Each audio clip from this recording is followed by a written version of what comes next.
So here's the deal. I'm glad you brought that up because that's very similar to what I always put in here. This is the timeline from my second book, which is The Rational Male, Preventative Medicine. It was published in 2015, and it's actually, quite honestly, I think it's the sleeper hit of the series.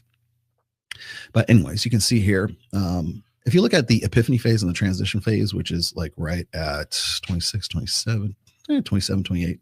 As I said before, like I usually peg the party years or the hoe phase between 18 and 28. But the epiphany phase is when women start to, you know, sort of be a little bit more self-aware.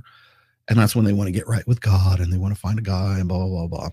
I think it coincides with this understanding that in a few more years, that woman will not be able to compete at the same level that she's able to now in her 20s.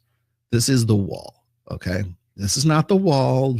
There's plenty of hot girls who are like 38, 39. Hell, I know some 43-year-olds that like could compete in Fitness America bikini contests. Good looking. It's not that. It's here. That's where the wall starts for women. I cannot compete. I am 33 and I cannot compete at the same level as I did when I was 23. Or there's a new crop of 23-year-old girls and I am not as desirable at 33 as they are at 23.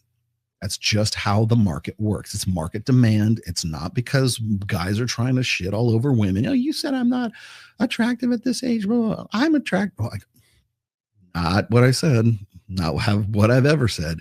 It's psychological. It's right here. And that all begins at this stage right here. So what happens is when if women cannot consolidate, if they cannot lock down the guy who is their first choice, the guy for whom they would do anything, right? Literally anything. They can't lock that guy down. That's the time where it's like the woman's id and her ego start conflicting. Right. So you got the id. The id wants hot, sexy, fun, monkey sex, lust, roller coaster ride, bad boys, motorcycles, excitement, fun, hot, arousing sex with a hot guy. That's the id. And if she's been able to sort of get that, or even have a Instagram or OnlyFans up to that point, that has been sort of delivering that dopamine or that endorphin hit long enough that she thinks she can stay in the game. It's almost like a gambling addiction. Well, maybe the next one will be better. But if she can't lock that guy down, then the ego kicks in and goes, wait. We need to find a guy good for the long haul. Let's be sensible about this girl. Let's find a guy who is fun and but has a good job, a man with benefits.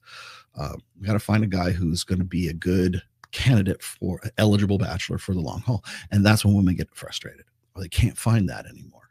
Because those guys either don't exist, they're not as forthcoming as they used to be because of her age, or maybe they just don't understand like what those guys want. And so what happens is they have to make a compromise, and that compromise becomes the second choice.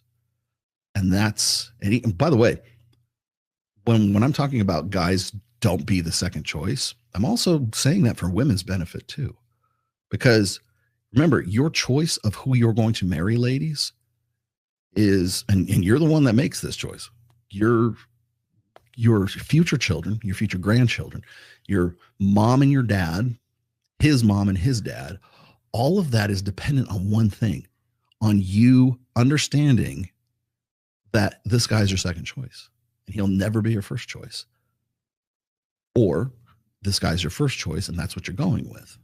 And that's what you want. So so what I'm doing is I'm basically saying, I'm trying to like forestall the inevitable, right? I'm trying to head it off at the pass, trying to give you some like, insight before you make a really bad choice, not just for his life, but for your own life as well.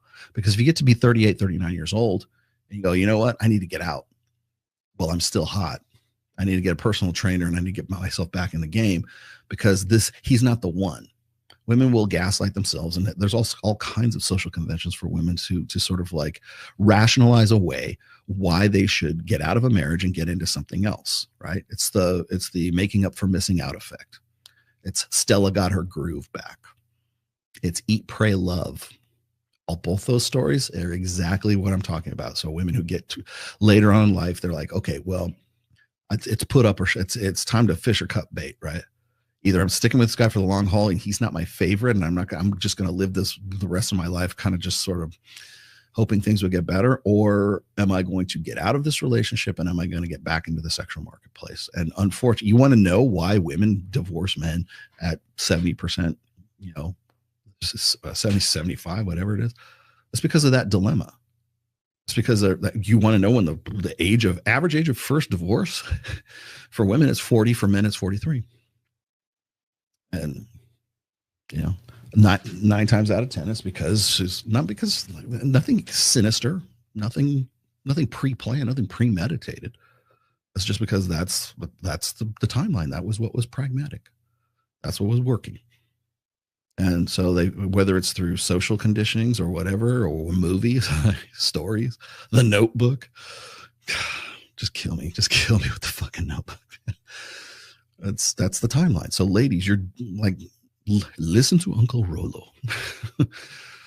You're doing yourself a favor and you're doing him a favor. Because if he's not somebody that you can have that hot monkey sex with like you did in college, what are you doing with him? There has to be a good balance between the ego and the id right there when you're trying to check out of the sexual marketplace. Don't make a guy do him the solid and just tell him he's not the one. Better an honest slut than being the second choice.